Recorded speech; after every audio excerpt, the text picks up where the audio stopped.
Bonjour YouTube. Aujourd'hui, bonjour à vous. Alex, je fasse une blague. Meilleur intro, on la garde.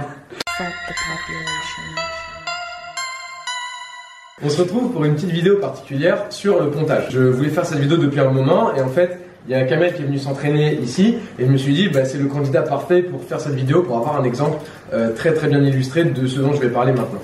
Ce qu'il faut savoir, c'est que c'est une technique qu'on utilise en force athlétique pour raccourcir l'amplitude, donc à savoir avoir moins de trajet à parcourir avec la barre et donc pouvoir maximiser le poids que vous allez mettre sur la barre.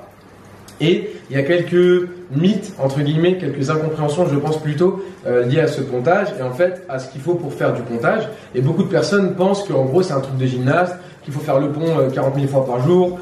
Ah, j'ai une crampe. Mobilité thoracique, mais les gens voient en fait un truc faux et donc du coup je vais utiliser le morceau de bois ici présent qui est Kamel pour vous montrer le contraire. Donc on aura filmé l'entraînement de Kamel d'aujourd'hui au bench qu'on mettra en même temps qu'on discutera. Comme ça vous allez voir qu'en fait Kamel a un excellent pontage, il a une excellente position, donc à savoir avec une amplitude assez réduite, c'est ce qu'on veut en force. Mais on va voir là aussi maintenant avec des petites vidéos que Kamel, en réalité, il n'est pas si souple que ça et il n'a pas du tout la mobilité de gymnaste que certains d'entre vous essayent d'obtenir. Et en fait, en essayant de vous concentrer sur cet aspect-là, malheureusement, vous perdez du temps et vous ne maximisez pas un temps que vous pourriez utiliser au contraire à travailler un truc, à savoir le positionnement.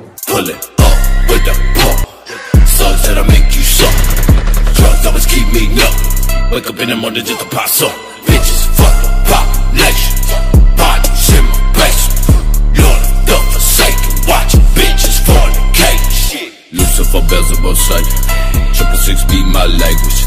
Smoking on something that's flagrant, shooting up something that's tangy. Raindrops cover my dreadlocks. Move 21 Savage Day. Je remercie forcément le super cobaye Kamel, donc on mettra son Insta, donc n'hésitez pas à aller le follow pour voir des super vidéos de bench.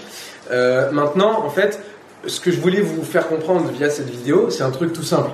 C'est le fait de travailler son pontage avec des choses et des mouvements peu spécifique par rapport au bench n'est pas forcément une excellente idée parce que l'objectif c'est de gagner de la mobilité mais dans la position qui nous intéresse. Et le truc c'est que beaucoup de personnes font plein d'étirements, plein de trucs de mobilité qui en fait sont trop éloignés par rapport à notre pratique. Et justement c'est ça que je voulais vous montrer avec Kamel, c'est qu'il n'a pas réussi à faire le pont, il n'a pas une excellente mobilité au niveau des épaules, mais malgré tout, comme vous pouvez le voir et comme vous l'avez vu en se plaçant et pendant sa séance, il a un excellent pontage et en réalité j'aurais tendance à dire qu'il a un bon pontage mais c'est plutôt son positionnement qui est très bon, donc à savoir il arrive vraiment bien à rétracter ses scapulas, à faire une bonne décompression scapulaire, à garder un point très haut sur la poitrine, etc. etc. Donc là-dessus, je vous renverrai à la vidéo que j'ai fait sur le placement au bench et les tips au bench que j'avais donné. Si ça vous intéresse, je referai une autre vidéo avec quelques petits conseils supplémentaires, donc n'hésitez pas à vous manifester en commentaire.